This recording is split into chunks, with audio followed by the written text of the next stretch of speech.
You see all kinds of fancy ironwork and ornamental work in an area like New Orleans. We did that. You see an area called Broadway in New York City. We built that. Down there where Wall Street is in New York on Trinity, we built that. The roads here in Delaware, we built that. The railroads, we built that. We built this country. You know, it doesn't take a lot. Just go on the internet now and you'll see it for yourself. We built this country for free. There were no unions or wages, we were slaves, but we built this country.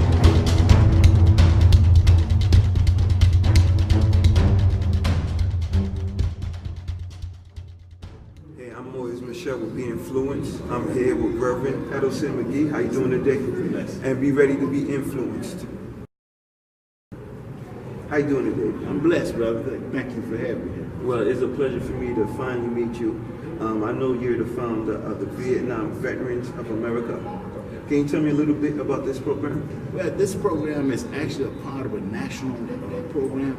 I started Vietnam Veterans of America in 2001 here in Atlanta. And since then, we had a chapter change. We started out as 883, but now we are 1118. Okay. And what we do, basically, we deal with disabled veterans. We help veterans get the benefits that they've earned from their military service. Now that's kind of easier said than done when you look at the system that's set up because a disproportionately black veterans are not getting their benefits. Okay. So what we tried to do was address that problem, and we've been pretty successful at it. We're proud to say that we're helping, and not only with our organization, but we are spurring other organizations to do the same, like Black Veterans, helping veterans down in Riverdale, and Hearts for Veterans in Gwinnett County, partners of ours. Right. So it gives us a greater stretch for the community. Okay. And how long you been in the military yourself? Now, everybody asks that. I only served 2 years in the U.S. military. Now, what happened, I think I went in to do a career.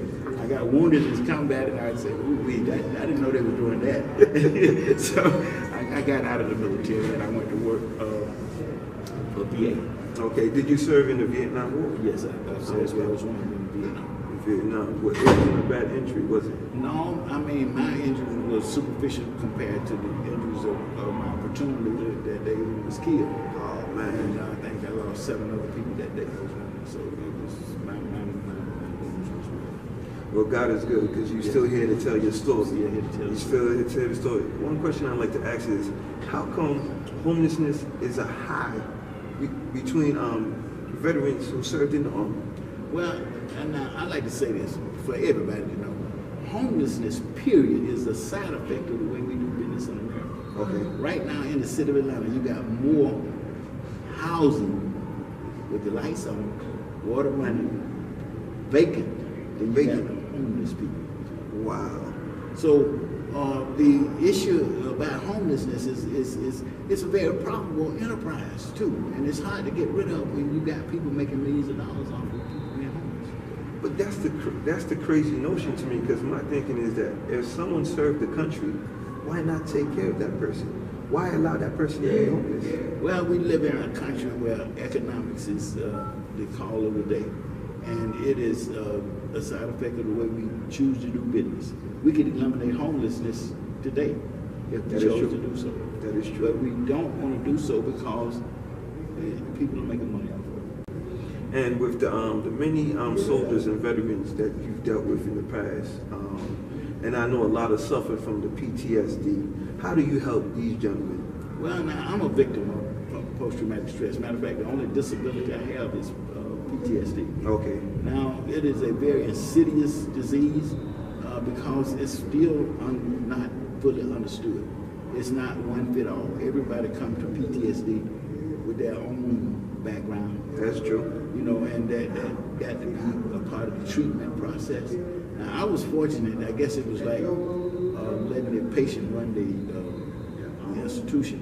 I was administrative supervisor at VA mental health clinic. Okay. And I actually changed the clinic because when I went there as a supervisor, the clinic was like a lottery. Veterans come in and they take a number, and the doctors take a number, and he'll see the veteran. The doctor and the veteran had no relationship. Okay. So they were not treating the individual, they was just treating the file. You know, every time when you see a doctor, it's a different doctor, it's kind of hard for them to get familiar with your case and how to treat your case, especially with PTSD, because it's a mental disorder. Okay. And what we did, we changed it up so that the doctors and patients could be grouped, and each doctor could get to know the patient, and the patient could know who their doctors are and the treatment team. With you working in the VA all these years, how does it feel to help another brother who was once a veteran just like yourself? How does it feel for But now, you? I don't work at the VA. Let me tell this story. I was medically retired Okay. from VA because I had this incident with the director where I was a supervisor, and I'm supposed to be involved with the hiring of individuals that come to my clinic. Okay. They hired him. They hired a guy, good old boy network. They hired him. That's okay. Kind of upset me a little bit. I'm a team player. That's okay. I got 4 folks. I had to have 5. One of them was I didn't shoot. But the first day on the job, the guy that put him in the one to help him, he just started shaking him into pieces. Find out that he had a stroke while he was in service that week. That is short-term memory.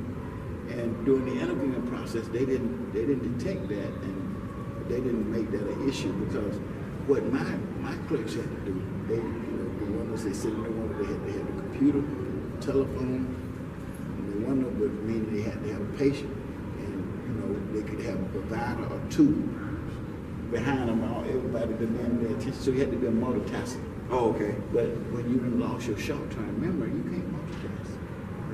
That is true. And he almost had another stroke right there in my clinic. And I put him on 88, which is the American with Disability Act of protections. And my supervisor didn't want him on that. They said, well, he's on probation. I said, just discharge him. You discharge him. I didn't hire him. You discharge him. He's a disabled veteran. And he wants to work. We can find him another job within the VA. No, you got to do all that. Just fine. I said, I ain't fine. Y'all fine. They fired him. I showed him how to, being a paralegal. Okay. I showed him how to exercise his rights under the EOC. He won. Oh, okay. They celebrated him on February the 20th, 2001. February the 21st, 2001, they called me in the office and told me they were going to write me up for unauthorized access of this veteran's medical records. Wow. I went off the hinges. And they recognized that I was 70% PTSD. So rather than making a scene out of it, they sent me home and put me on medical leave. And I said, man, I can't survive on medical leave. I don't have that much time. I said, I'm going to take temporary unemployment. That's okay. They took my files across the street and came there with permanent, total permanent unemployability. And I can't work.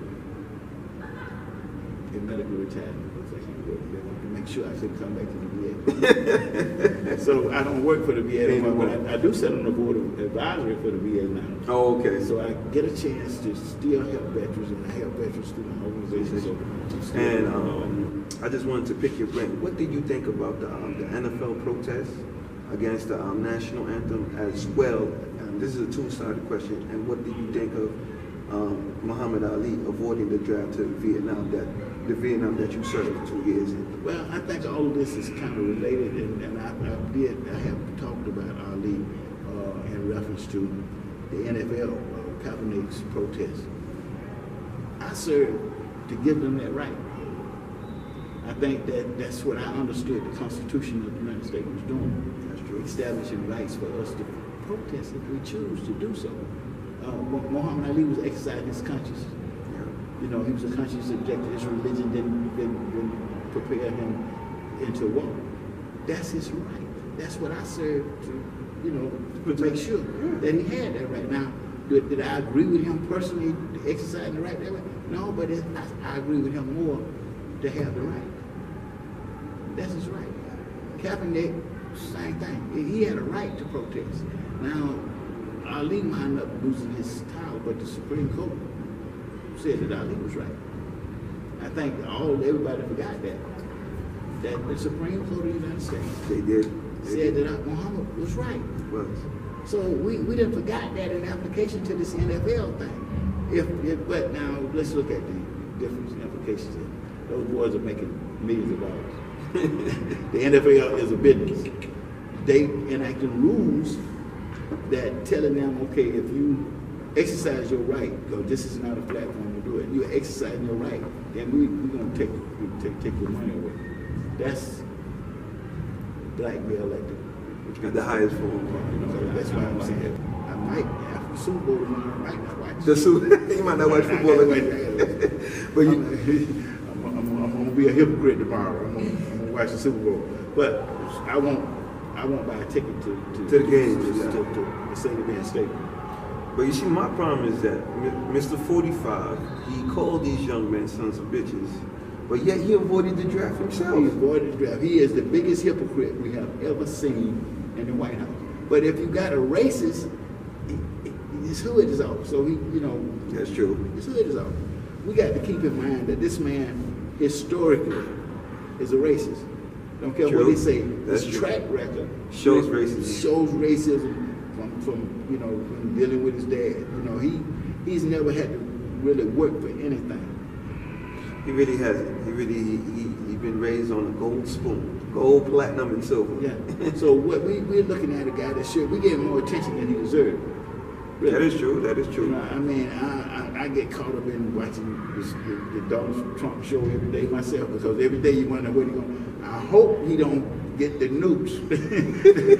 That's all I'm trying to say. Man, he ain't going to the nukes. As long as he ain't going to the nukes, I can bear with him. Tonight in his State of the Union address, I saw a completely different Donald Trump. I said, man, this is a good president. Come on, man. He's saying what I want to hear. And I realized, this man is smoother than most people think. He got up there, he said everything that most people want to hear. Yeah, that's true. I mean, when you start thinking about our community, the economics of our community, one of the biggest problems is that the trade schools are gone. This man got up there and started talking about trade schools. I like that talk, because I know that we can get some of our young men that don't want to go to college to do trades. If they can do trades, man, they could make better income for their family. That's true. Plumbing, HVAC. Yeah, so we have to do these things. We can't depend on the government, especially with the politics the way they is right now. Unless we get bold enough to just start getting some of our people. Well, I know you spoke in front of Congress once upon a time. Tell us a little bit about that. Well, my journey to Congress was to support this country's effort to put PTSD in place. So when I was wounded in Vietnam in 1968, there was no PTSD. I was diagnosed on the battlefield with what they call combat fatigue, which is PTSD, but it was not a legal disability. Okay. There was no place in VA that you could get any kind of compensation or disability for mental wounds. And we changed that, and my journey before Congress, that was my first journey before Congress, is to testify for that, because my case was sort of like highlighted, because 15 days after I returned home from Vietnam, I was in the Fulton County jail pad cell. Okay. I demonstrated my first PTSD episode. I had the Fulton County SWAT team and Atlanta APD at my coming home party. Wow. I was being given a coming home party with my wife. I was married. And I was living in Adamsville. All right. And they were still developing Fulton Industrial. Okay. They started blasting. I hit the ground, because I had just come from a place where that's what you need to do. Yeah, once you hear something. And everybody started laughing at me. I just got my 30-30, and I lost it. Wow. Because, the impact, the reentry of my family didn't have a clue that I was loose. Wow. That I was actually loose like that. I didn't have a clue that I was loose like that. When it dawned on me, I'm in a padded cell in Fulton County. They called. They couldn't send me to jail because I was active duty military. Okay. And we was in a war. So they called Fort McPherson MPs. They came, got me. I got to Fort McPherson. They said, "You gonna stay out of trouble?" Yeah. They said, "Well, we'll see you in SAC the next morning." They offered me a medical discharge, which which would have meant that I was disabled. But I was working for the railroad when I was drafted. If I can't get a job back, if I got a medical discharge. Yeah. But I didn't understand that my mental condition at the time wasn't going to allow me To work elsewhere. to work that job. Because 6 months back on the job, I done jumped on my supervisor. So PTSD is a bad behavioral disability. It makes you behave badly. You know, it's just something that with the adrenaline mix up, you can get throw clean up. Wow. So that was that experience with reentry. And how do we help these young men that suffer from PTSD? Not young men that went to the military. There's young men in the urban area, in the streets as well, that suffer from PTSD. What would you say to these young men to help them? Well, first of all, you got to have somebody in the community that's willing to help. You know, willing to understand the conditions. And we talk about that a lot. Children are being traumatized from childhood. I know. You know, I mean, with the kind of things that go in the domestic violence or the violence in the community, they're traumatized from childhood. So these traumas are never addressed. You know, see, in the military they are addressed, but when you're not in the military traumatized, Who's going to help? who's going to help? So that is the call of the church. And is there any events that you're holding that veterans, not only veterans but civilians, can attend? Exactly. We have the VA now. I work, like I told you, I'm on the board of advisors with the VA. The VA is having a concert. Okay. On March 3rd at Hope in DeKalb County, the Hope Church, the House of Hope. And they're giving out free tickets. I'll give out the email. No problem. And we'll definitely let the public know Okay. where they can go, where they can get tickets, and how they can. And these tickets are free. These tickets are free. Absolutely. Most definitely. And is there any way where people can contact you directly? Yeah, you can contact me at 770-895-3260. And is there an email address associated? My as well? email address is elsonmcgee@gmail.com. elsonmcgee@gmail.com. Well, Mr. Reverend McGee, it was a pleasure and an honor to interview you. He's one of the 28 for 28 influencers, and I am Moise Michel, and I hope he was influenced.